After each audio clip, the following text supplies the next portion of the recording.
This is Dabu7. Wanted to make mention of Fidel Castro's eldest son dying. They're saying that he took his own life. That may be the case, but anytime that I see a story or a situation like this, I look into it a little bit deeper than just the surface material. Right here with this story alone, they want to immediately say depression, depression, depression. The guy took his own life. So many times in the past, we've seen this headline, and it turned out to be that these people were knocked off.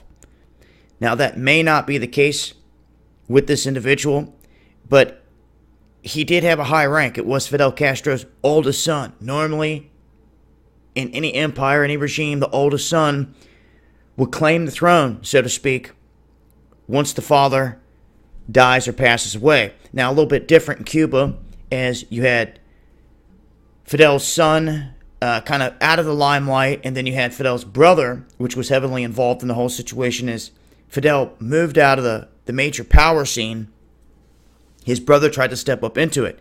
Now, there's been talks of all these attacks that could have happened on people down at the Cuban embassies and all this other stuff, and playing dirty, so to speak.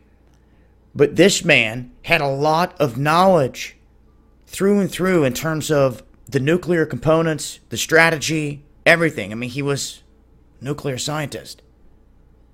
So he had a lot of know-how and knowledge in his brain of a lot of things.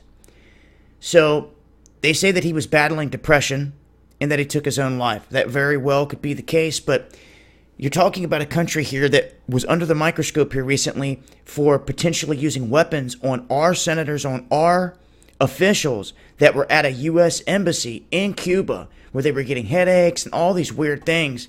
Who's to say a weapon like that could not have been used on someone else like this guy? Now, we don't have any proof of that. What if it goes deeper?